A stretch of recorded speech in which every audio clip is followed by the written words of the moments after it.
Danica, you always are so composed. I've seen you lose your temper a few times, but were you nervous today? When you went out to make this run today, were you at all nervous? I was a little bit nervous. You know, it's all about, you know, just getting the shifts right and being smooth. And more than anything, I think it's about, you know, you're trying to hug the line as much as possible, but you're trying to not steer too much. And so sometimes the car wants to kind of track up and move up the track a little bit, and you got to pull it down, but you also don't want to hit the apron. So it's not like you go out there and lock your arms and it just stays there. It's not that perfect of an arc around the corner. So, you know, you're just trying to be smooth and run a nice line that doesn't scrub any speed. So, and then, you know, the question always is if the car feels like it's kind of bound up and wanting to be freed up, do you let it off the corner and run more distance on the exit, or do you keep it pinched down and run a shorter distance? You know, back in the IndyCar days, it was all about the shorter distance because we had so much power. But in these cars, we're at terminal velocity, it feels like, for the whole lap for the most part. So there's really, you know, you don't want to scrub too much speed, and there's so much heavier to get going again. So it's a little bit different than what I'm used to. All right, thanks, Danica. To recap quickly, Greg Biffle's 3M Ford Fusion was 12th, now 13th. Clint Boyer, the 5-hour Energy Camry, has qualified 8th fastest. He is the second quickest Toyota, and this is another of the highly regarded rookies. Austin Dillon, the grandson of his car owner Richard Childress, who has experience in NASCAR's Truck Series, the Nationwide Series, and now he is driving a Childress Chevrolet, the Honey Nut Cheerios car, trying to make the Daytona 500. Well, he was third quickest overall from the 2 practices yesterday, and Danica Patrick talked about this Austin Dillon right here. In fact, they were so quick in the first practice, they elected to let it sit that second practice yesterday. You can see right here, he's tracking third as far as the tracker halfway down the back straightaway. You think he had been watching our telecast, though? Look where he's running. He is eating that yellow line up all the way around the racetrack. I think the guys realize there's a little bit of speed there. Not much, but a tad. Well, it's in the genes. His grandfather was one of NASCAR's top independents, Richard Childress. His dad, Mike Dillon, saw success in what's now the Nationwide Series. Austin and his younger brother, Ty, are tearing up the tracks, and he'll be 8th at 46.06, 195.3. Darrell, we know the drivers have no control over where they go out. We're back to basically getting the ball out of a bingo spinner. But you and I talked about it yesterday. I think history is repeating. Don't know if there's anything to it, but I always like to see my driver go out early in this session. It's the little things, Larry. I mean, look at the times. They're just all over each other. An 81, 293s, a 97, 02, 03, 06. It's just hundreds of thousands of seconds. And cars, they get cold sitting out there. The wheel bearings and the things that you can't put heaters on. And it's only a tiny little bit, but that's all we're looking for. That's all you're looking for, exactly. Our current pole sitter waiting it out with us, Danica Patrick, just over 196 miles per hour. Earlier, we showed the Ghost car, our Fox concept. There's Danica in the 10 car, but Tony Stewart, owner-driver, right there. That's the image. And Danica, you're watching with us. Take us through a little bit what you see here, what you're doing. I mean, he, you know, obviously he's got the lead going through 1 and 2 there. He looked like he set up a little bit more for it. He let the car kind of unwind out of the dog leg. Oh, there's some Hendrick power. There you go. You know, it's all about not scrubbing. So, okay. You know, going through the corner, you're trying to hold it down to the line, but you don't want to scrub it too much. So, you know, you can see that we're both pretty low. Was there wind when you were out? Did you sense it? You know, that's another thing, too, that you can't quantify with this is that, you know, what was the weather and what was happening. But, you know, it very well might have been something to do with wind.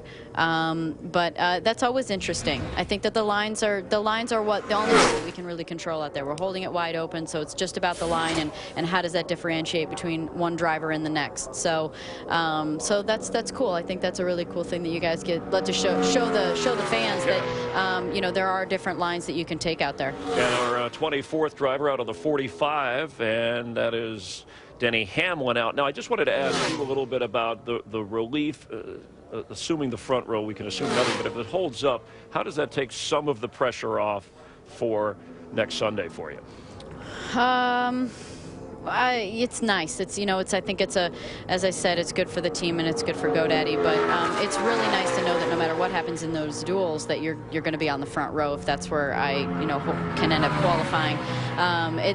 It's such a weird thing, this qualifying and then going into the race, because you put so much into qualifying and it's so important, and they worked so hard over the winter on it. But then for the most part, other than the front row, it's over, and you have to race to it, which is such a crapshoot, to be honest, in the race. You've got to be lucky. You got to make sure you don't get crashed out. I mean, there's just so much else that goes into it. So, so it would be nice to know that what they've worked hard for over the winter is actually going to show up on Sunday for race day. Yeah, the last pole winner to win the Daytona 500 back in 2000 was Dale Jarrett. So it doesn't automatically, once we actually get to the race. What did you take away from the Sprint Unlimited last night in observing or watching? I thought that things looked a little bit more calm than I thought they would be. I mean, obviously based on practice, we all saw a lot of exciting things happen. So it didn't look like people got unhooked as easy as they could have. So I mean, obviously I noticed how good Tony was out there, of course. So that's good to see as a teammate. But I think you're going to see a lot of good racing. It didn't look like there was much bump drafting at all. I mean, maybe on the start you saw a little bit of pushing, you saw a little pushing here and there, but I don't think it's absolutely necessary. Hey, Danica, I mean, you have had some great runs at Indy. How does Daytona and Indy, how do you compare the two? Is it winning a pole here today? I mean, that has to make this a little bit more special than Indy, I would think. I mean, it would definitely be a high point memory. I think that I think that, you know, Daytona has such a legendary following. It's you know, I recently heard that, I think it was yesterday, somebody said that winning the pole for the Daytona 500 was like media-wise winning the 4th biggest race. It was like winning the Daytona 500, the Coke 600, the All-Star race, and then the pole for the Daytona 500. So so it's clearly followed, and it's clearly a very, very important moment in the year, and speaks volumes about the team and their hard work. I think I know as a fan, when I'm watching TV and I see a bunch of drivers talking about the car and talking about how the crew did a good job, and it honestly, what the fans need to understand is that, you know, we're holding it wide open out there, but there's those drag numbers, there's downforce numbers, there's all these different things that happen out there on the track, that it's not just a car. There's so many little things that the team does to get this car ready to go out there and be low drag and be fast and be aerodynamically sound, and the engines are so powerful. So, you know, that's why this means so much for a whole team. Thanks, Danica. Michael Waltrip on track. Denny Hamlin completed his run in the FedEx Toyota. He and teammate Kyle Busch just 1/1000th of a second apart, standing 4th and 5th. So Michael Waltrip driving in this car, not for his own team, but for Swan Racing. And the number 26 on this car, suggested by NASCAR President Mike Helton, to memorialize the 20 children and the 6 adults that were lost in that horrible day at Sandy Hook Elementary School in Newtown, Connecticut. And you can help participate in the recovery by texting to the number on Michael's quarter panel there to make a $10 donation. Text Newtown to 80888. All the MWR cars will also carry that strip above the back window. And you might ask, why is he not driving one of his own cars? His team was all set. He's got 3 cars down there. He didn't feel like it'd be fair to the other drivers on his team to say, hey, I want to run the Daytona 500, build me a car. These cars, it's been hard to get enough of them built anyway, so he made a nice arrangement with David Stremme and this team to be able to drive that car. Michael Waltrip qualifies in your favorite number, Darrell. Yeah, and, hey, and what's the date? Today's the 17th. Steve Burns. Well, guys, we heard Danica Patrick talk about the little things that team do to make these cars go through the air efficiently. Well, let's hang with me a minute. In the airline industry, the aircraft industry, one of the biggest costs they face is fuel cost. So they try to be efficient when flying their jets, flying their planes. They've done a lot of research in the aircraft industry. Matt Kenseth, I'm doing something very important right here. The airline industries have done a lot of research on how to make their planes fly more efficiently. Well, one of the things they've done is they've developed a high-tech wax. And on Matt Kenseth's car, there is a wax on this race car that's going to go out with Matt Kenseth today to help him slice through the air. And they say it is actually very good with headwinds. We'll see. But you have to admit now, Burns, is he not a pro? Kenseth walks up, messes with him, and Burns never misses a beat. Nope. He just goes right on with his report. He pretty much told Matt Kenseth to Go away and leave me alone. Dale Earnhardt Jr. in the National Guard Chevrolet for Rick Hendrick.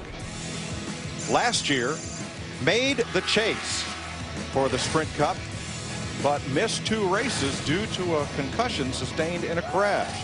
He did score a victory last year at Michigan, breaking a long winless streak, and had 10 top 5 finishes. He ended up 12th in the standings.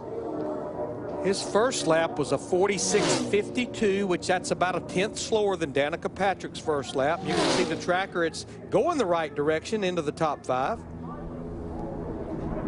Pole sitter for the 500 2 years ago, and the winner in 2004.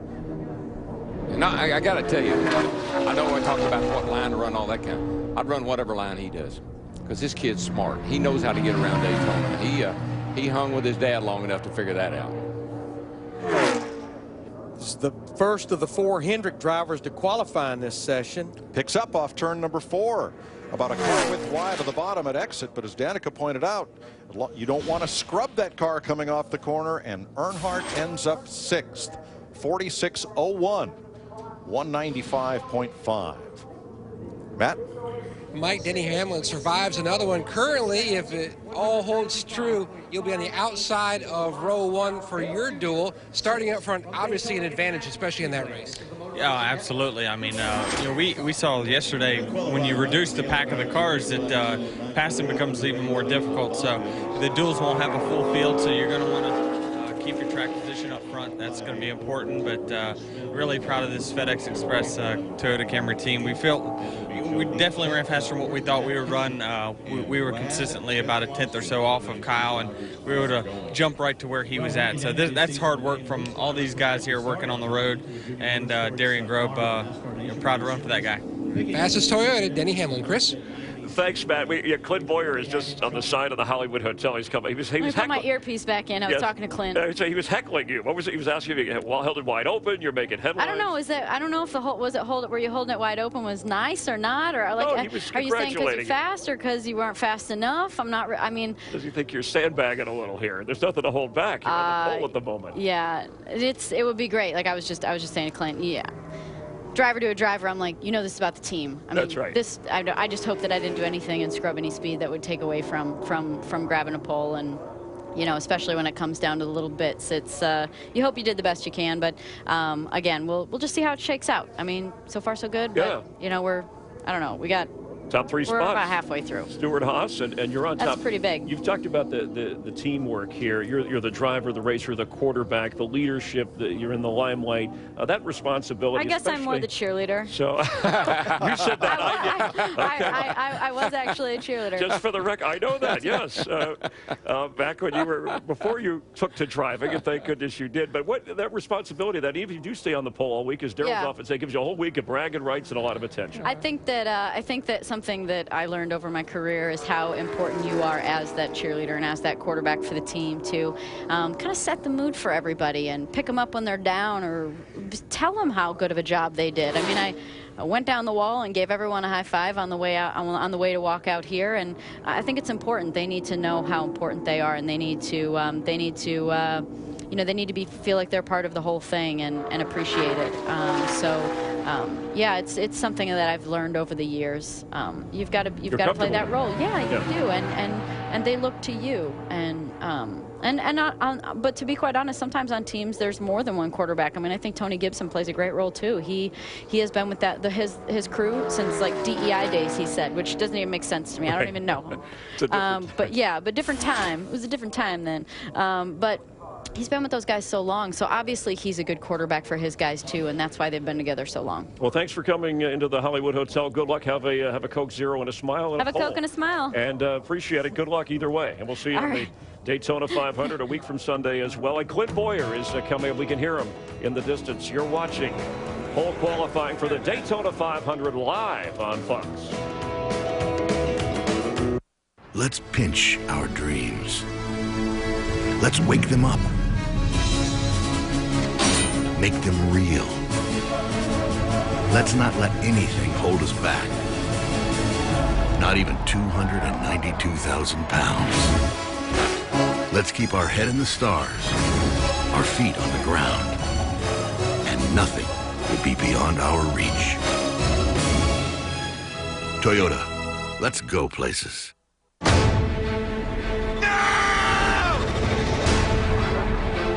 Am I dreaming? You're in Oz.